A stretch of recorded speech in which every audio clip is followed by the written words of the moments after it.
هل تساءلت يوما لماذا تظل أهدافك معلقة رغم أنك تتمنى تحقيقها؟ لماذا تجد نفسك تؤجل كل بداية وتعيش في دوامة من التسويف والندم؟ في هذا الفيديو سنكشف لك أسراراً عملية ستساعدك على كسر دائرة التأجيل والانطلاق نحو أهدافك بقوة. استعد لتغيير حياتك، فاليوم هو يوم البداية الجديدة. التسويف ليس مجرد عادة سيئة، بل هو شعور ثقيل يسرق منك الوقت والطاقة والثقة بالنفس. كل يوم تؤجل فيه هدفك تشعر بثقل أكبر في قلبك، وتزداد المسافة بينك وبين أحلامك. لكن الخبر السار أن هناك حلولا بسيطة وفعالة ستغير كل شيء. لنبدأ معا رحلة التخلص من التسويف. السر الأول للتغلب على التسويف هو تقسيم المهام الكبيرة إلى خطوات صغيرة جدا. عندما تنظر إلى مهمة ضخمة قد تشعر بالإرهاق وتؤجلها، لكن إذا حولتها إلى أجزاء بسيطة ستجد أن البداية أصبحت أسهل بكثير. اكتب أول خطوة صغيرة يمكنك تنفيذها الآن، وستشعر بالحماس يتدفق في داخلك. تخيل أنك تريد كتابة بحث طويل. بدلا من التفكير في البحث كله، ابدأ بكتابة عنوان فقط، ثم في اليوم التالي اكتب المقدمة. بهذه الطريقة ستجد نفسك تتقدم خطوة بخطوة دون أن تشعر بالضغط أو الخوف من حجم المهمة. السر الثاني هو استخدام مؤقت قصير. اضبط مؤقتا لمدة 5 دقائق فقط وابدأ العمل. ستندهش من مدى سهولة البدء عندما تزيل فكرة الالتزام الطويل. غالبا ما تجد نفسك تكمل المهمة حتى بعد انتهاء المؤقت، لأن أصعب جزء هو البداية فقط. جرب الآن. اختر مهمة صغيرة، اضبط المؤقت وابدأ.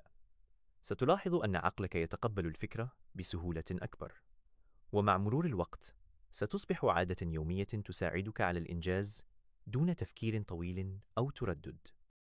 السر الثالث هو إزالة كل ما يشتت انتباهك. أغلق هاتفك، ابتعد عن وسائل التواصل الاجتماعي، وجهز مكان عمل هادئ. كلما قلت المشتتات حولك زادت قدرتك على التركيز والبدء فورا. البيئة النظيفة والواضحة تفتح أمامك الطريق للإنجاز. خصص ركنا بسيطا للعمل أو الدراسة، وضع فيه فقط الأدوات التي تحتاجها. كلما كان المكان منظما وخاليا من الفوضى زادت إنتاجيتك وشعرت بالحماس للبدء. تذكر أن البيئة تؤثر بشكل كبير على سلوكك اليومي. السر الرابع هو مكافأة نفسك بعد كل إنجاز صغير. عندما تنتهي من خطوة بسيطة اسمح لنفسك بلحظة استراحة أو تناول مشروبك المفضل. هذه المكافآت الصغيرة تحفز عقلك وتجعلك تتطلع للخطوة التالية بحماس أكبر. يمكن أن تكون المكافأة بسيطة، مثل الاستماع لأغنية تحبها، أو الخروج في نزهة قصيرة، أو حتى تناول قطعة شوكولاتة.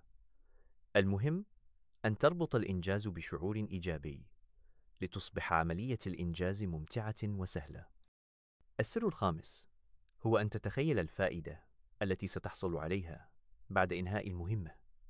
بدلاً من التركيز على صعوبة البداية، تخيل شعور الإنجاز والراحة والفخر بنفسك. هذا التصور الإيجابي يمنحك دفعة قوية للبدء دون تردد. كلما شعرت بالتردد أغمض عينيك وتخيل نفسك وقد أنهيت المهمة. كيف سيكون شعورك؟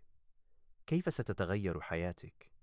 هذه اللحظات من التصور الذهني تعطيك طاقة إيجابية وتدفعك للبدء فورا.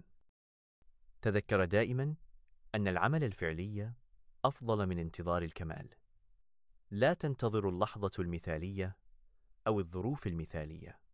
ابدأ بما لديك الآن، وستكتشف أن الإنجاز يولد الحماس ويقودك إلى المزيد من النجاحات. كل سر من هذه الأسرار يمكن أن يغير حياتك إذا طبقته اليوم. اختر سرًا واحدًا فقط وابدأ به الآن. ستندهش من التغيير الذي سيحدث في طاقتك وإنتاجيتك وثقتك بنفسك. لا تؤجل، فكل بداية صغيرة تصنع فرقًا كبيرًا. التسويف عادة يمكن كسرها بخطوات بسيطة.